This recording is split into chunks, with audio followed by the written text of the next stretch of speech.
خواجہ معین الدین چشتی اجمیری غریب نواز کا مدرسہ ہے، بات سمجھو بھی کچھ۔ اور حضرت خواجہ صاحب کے ٹائم کی کتابیں لائبریری میں ہے، میں خود حاضر ہوا تھا، میں نے دیکھا۔ ایک تو درگاہ کا حصہ ہے، وہاں تو کچھ نہیں ہے، حضرت کا مدرسہ ہے خواجہ صاحب کا، حضرت خواجہ معین الدین چشتی اجمیری غریب نواز۔ اب معین الدین اور چشتی اور غریب نواز یہ گھنٹوں کی تقریریں ہیں۔ معین الدین کسے کہتے ہیں، خواجہ کسے کہتے ہیں، غریب نواز کیوں پڑا لقب؟ اب لوگ اپنے اپنے من کی چلاتے ہیں۔ بہت بڑا امام ربانی کتب سمدانی شخص تھا، جن کے ہاتھ پر 90 لاکھ غیر مسلم اسلام میں داخل ہوئے ہو، آدمی کتنا بڑا ہوگا؟ 90 لاکھ انسان جن کے ہاتھ میں ہاتھ دے کر کے اسلام میں داخل ہوئے۔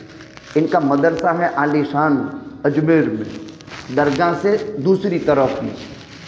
لیکن افسوس صد افسوس، اس مدرسے میں اس طرح کا صحن باہر ہے، وہاں پنکھے ہیں، وہاں کبوتر کے چرک ہے، اور وہ کتابیں کباٹ میں رکھی ہوئی ہے۔ میرے گئے بہت ٹائم ہوا، میں فارغ ہو کر کے مقدس مقامات کی زیارت کے لیے نکلا تھا، تو اجمیر بھی گیا، 2 مرتبہ اجمیر جانا ہوا، اور خواجہ صاحب کے زمانے کی کتابیں دیکھی۔ جس وقت وہ مدرسہ چلتا تھا، جاری تھا، یہ یہاں سے شیخ الحدیث بنے تھے، احمد رضا قاری صاحب کے باپ، کہ ان کا ایک عمل بیان کرنے کے لیے جس وقت وہ شیخ الحدیث تھے، پورے گجرات میں بخاری شریف وہ ایک ہی ختم کراتے تھے۔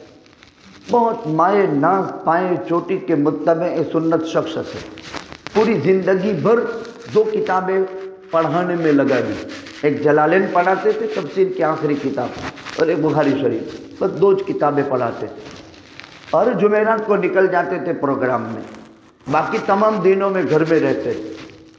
جمعرات کو جلسوں میں، پروگرام میں، جمعرات جمعہ اسی میں رہتے۔ چھوٹا سا قد تھا ہمارے حضرت مفتی ابراہیم صاحب نور اللہ مرکزہ کی طرح۔ میں نے حضرت مفتی صاحب کو نہیں دیکھا، لیکن میں نے فوٹو دیکھا اور ان کا حلیہ دیکھا۔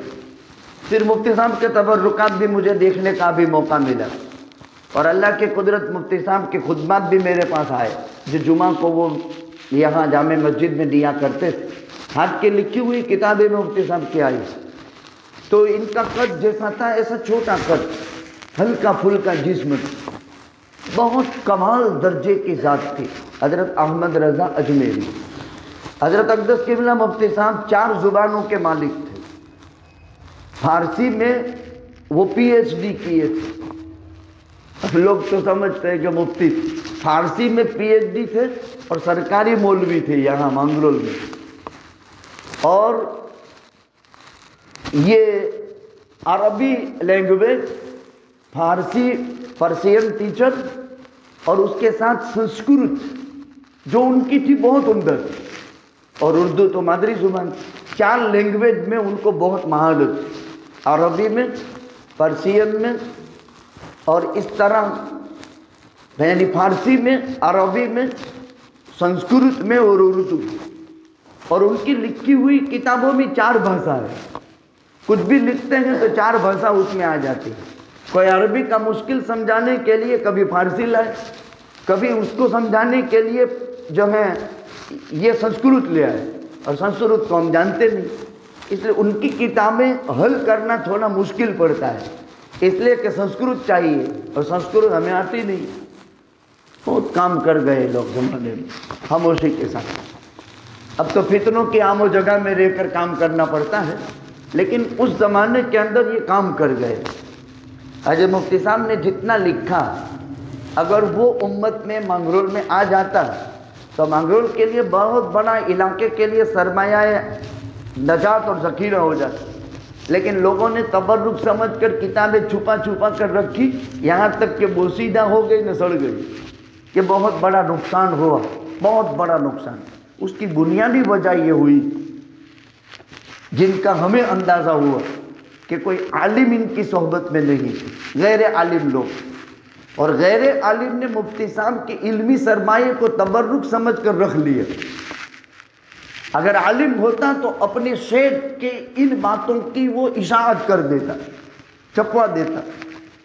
مجھے معلوم ہے میں 6 مہینے سائیکل لے کر زیارت میں جاتا تھا، اور ہر سال سائیکل بدل دی۔ ہمارے نیشنل سائیکل والے ہیں، وہ مجھے جانتے ہیں، سال میں 1 مرتبہ سائیکل بناتا تھا، اور ایک الگ انداز کی میں سائیکل بناتا تھا، ہیرو، ایک سائیکل، اس کے پٹلے ہب کرواتا تھا، اس میں اسٹیل کے آرے ڈگلواتا تھا، سال میں 1 مرتبہ بدل دیتا تھا۔ پنچر ہو تو پھر تھوڑا ٹائم ویسٹ کرنے کا ایک ٹائم تھا۔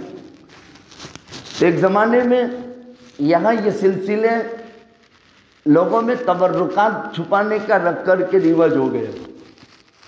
اب عالم اگر ہو تو اس زمانے میں میرے 80 بیانات ہوئے تھے، تو وہ ٹیپ ریکارڈ والا زمانہ، تو ایک شاگرد لے گیا کہ میں اس کی کتاب بناؤں گا، لیکن بدقسمتی سے وہ سرمایہ ضائع ہو گئے۔ ایک زمانہ گزر گیا، پھر کچھ شاگرد ایسے ہوئے جنہوں نے ریکارڈنگ کر کے ڈالنا شروع کیا، تو 450 بیان ہو گئے۔ یہ ایک نشر و اشاعت کا ذریعہ ہے۔ تو حضرت مفتی صاحب کا علم کوئی مقابلہ نہیں کر سکتا، بہت بڑا علم۔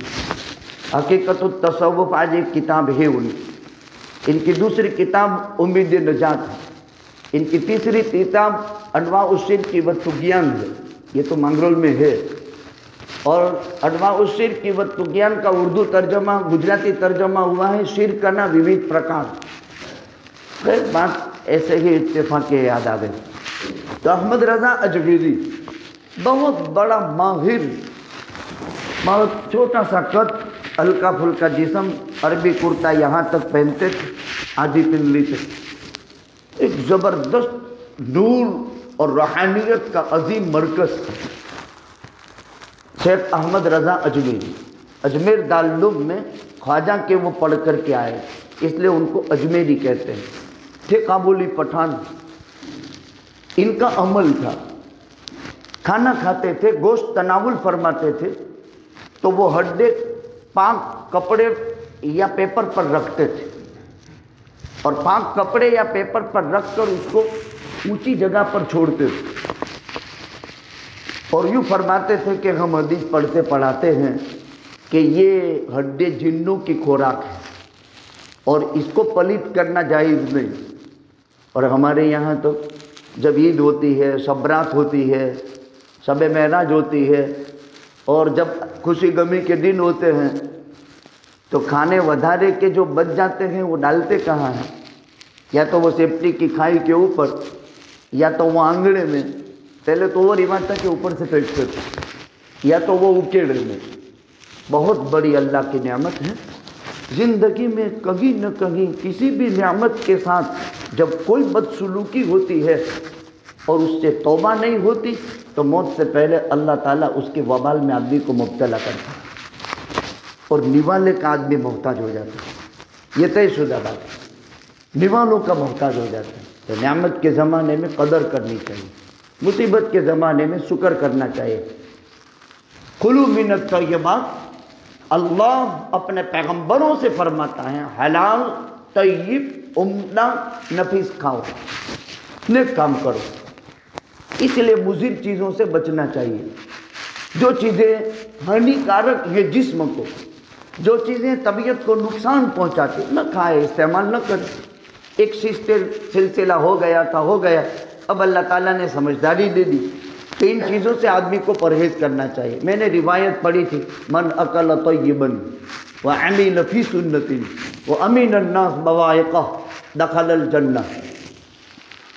جو مضمون قرآن میں ہے وہ مضمون حدیث میں ہے، گویا کہ احادیث قرآن کی شرح ہے، اور قرآن میں 6665 آیتیں ہیں۔ اس کو سمجھانے کے لیے ایک اللہ کے پیغمبر صلی اللہ علیہ وسلم کی 23 سالہ زندگی، اور ایک 23 سالہ زندگی میں آپ کی زبان مبارک سے نکلے ہوئے 10 لاکھ ارشادات۔ بزرگوں، کسی نبی کی امت کو کسی نبی سے اتنا بڑا علم نہیں ملا جو ہم سب کے آقا تاجدار مدینہ حبیب خدا حضرت محمد الرسول صلی اللہ علیہ وسلم سے ہم کو ملا ہے۔ اتنا علم کسی کو نہیں ملا جو ہم کو ملا ہے۔ خیر، دوسری ایک چیز، حضرت مفتی صاحب کا علم نہ چلا، اس کی ایک وجہ وہ خلوت گزار تھے، تخلیے میں رہتے تھے، الگ تھلگ۔ پھر اس زمانے میں جو سرکاری راج چلا نوابی دور، تو رویل فیملیوں میں تو علم تھا، اور رویل فیملیاں کچھ ان سے پڑھتی بھی تھی، لیکن وہ پھر اس خدمت کے فیلڈ میں نہیں آئی۔ غریبوں میں جو علم آتا ہے وہ امت میں پھیلتا ہے، اور دینی مدارس سے جو علم آتا ہے وہ امت میں پھیلتا ہے۔ اس لیے ہم اعلان کرتے ہیں کہ حضرت مفتی ابراہیم صاحب نور اللہ مرکزہ کا کسی کے پاس کوئی بھی علمی سرمایہ ہو تو کام کرنے والے عالم کے حوالے کرو۔ ہم ابھی ان کی 3 کتابیں کمپیوٹر میں ترتیب دیتے ہیں تاکہ یہ علم نسلوں میں باقی رہے۔ یہ تبرک گھر میں رکھانے سے علم تبرک نہیں بنتا۔ ہاں ان کا کرتا رکھو، جیسے کریم خان کے پاس ہے ان کا کرتا، ان کے چشمے بھی ہے، ان کی داڑھ مبارک بھی ہے، داڑھ مبارک حضرت مفتی صاحب کی آج تک ایسی ہی ہے، اور وہ انہوں نے مجھے تبرک کیا، یہ ہدیہ دیا تو میرے پاس ہے۔ ایسے بزرگوں کے وہ تبرکات تو رکھو، لیکن بزرگوں کے علمی تبرکات عالم کو دو، تاکہ وہ عالم اس سے استفادہ کر کے امت میں دعوت دے اور امت تک پہنچائے۔ خیر، تو بہت ساری چیزیں حضرت مفتی صاحب کی ضائع ہو گئی، جیسے ہمارے حضرت مولانا حسین صاحب تخلیے میں رہتے ہیں، اس طرح حضرت مفتی صاحب خلوت میں رہتے، اور سرکاری نوکری تھی اور سرکاری ٹیچر تھے، اس لیے وہ سرکار کے اثر اور رسوخ میں رہتے ہیں۔ چاہے وہ نواب کا ٹائم ہو، اس کے بھی اثر اور رسوخ الگ ہوتے ہیں۔ اور ایک آزاد علم جو ہوتا ہے مدرسوں میں، اور آزاد خدمت جو ہوتی ہے مدرسوں میں، جس میں کسی کی پابندی نہیں ہوتی، حق بولنے میں، حق کہنے میں، بے لگام آدمی جو ہے اللہ اور اس کے رسول کے خوف سے دعوت دیتا ہے۔ تمن اکل طیبا وعمل فی سنتی وامن الناس بوائقہ دخل الجنہ۔ 3 کام کرو جنتی ہو، 3 کام کر لو جنتی ہو۔ ایک، من اکل طیبا، جس نے حلال کھایا، عمدہ کھانا کھایا۔ عمدہ کا معنی مرغ مسلم نہیں، کھابو باسی روٹی۔ حضرت علی عید کے دن بھی باسی روٹی کھاتے تھے، اور باجرے کی روٹی ٹاڈی کھائیں گے تو اس سے حافظہ قوی ہوتا ہے، دل مضبوط ہوتا ہے، اور اس میں لطف عجیب ہوتا ہے۔ جس نے کھائی وہ ان کو معلوم ہے، بہت فائدہ ہوتا ہے، حافظہ کو قوی کرنے کا علاج ہے، اور اس میں لطف عجیب انداز کا ہوتا ہے۔ اس لیے ہمارے یہاں اگر باجرے کی روٹی بچ جاتی تھی تو پھر اس کو توڑ کر کے ٹکڑے کر کے پیاز اور تیل کے اندر اس کے جو ہے بٹکے بنائے جاتے تھے، اور آج تک گھروں میں، پرانے گھروں میں، ہمارے اپنے گھر میں بھی یہ رواج، اور اس میں لطف عجیب انداز کا چائے کے ساتھ ہوتا ہے، عجیب انداز کا۔ لیکن اب تو وہ سلسلہ ختم ہو گیا۔ اب جتنی سادگی تھی اتنی تازگی تھی، اور سادگی ختم ہوئی تو تازگی بھی چلی گئی۔ اب ماڈرن ہو گیا، پلاسٹک کے چاول آ گئے، بوفے سسٹم ہو گئے، کھڑے کھڑے جانوروں کی طرح کھانا اپنے لیے ایک معیار سمجھ لیا کہ ابھی تو بہت ٹائم آگڑ چالو گئی۔ وہ بیٹھ کر کھانے والا سلسلہ اب اس کو تو لوگ بیوقوف سمجھتے ہیں۔ ایک جگہ ہم ایسا بوفے میں ایک ملک میں تھے، تو ہم نیچے بیٹھ کر کھانے لگے تو لوگ ہنسی کرنے لگے۔ یہ ایک سسٹم ہو گئی انسانیت، لیکن تباہی کتنی پھیلی، تباہی کتنی پھیلی۔ اللہ حفاظت فرمائے۔ من اکل طیبا، جس نے حلال کھایا، عمدہ کھایا، پاکیزہ کھایا، صاف شفاف غذا کھائی، وعمل فی سنتی، اپنی زندگی میں نبی کریم صلی اللہ علیہ وسلم کی ذات کو نمونہ بنا لیا۔ بس میرا نبی میرا نمونہ ہے۔ لقد کان لکم فی رسول اللہ اسوۃ حسنہ لمن کان یرجو اللہ والیوم الآخر۔ تمہاری ذات تمہارے لیے اللہ کے پیغمبر کی ذات نمونہ ہے۔ شادی میں، موت میت میں، گھر میں، بیوی میں، بچوں میں، اولاد میں، نسل میں، رشتہ داروں میں، پڑوسیوں میں، بیگانوں میں، اپنوں میں، انسانوں میں، جانوروں میں۔ نبی کی ایک زندگی ہے 23 سال۔ وہ ایسی عظیم ذات تھی کہ خدا کی قسم ایک ہرنی اپنے آقا کے ظلم کی شکایت پیغمبر سے کرے اور نبی ان کی فریاد کا حل کرتا تھا۔ ایک اونٹ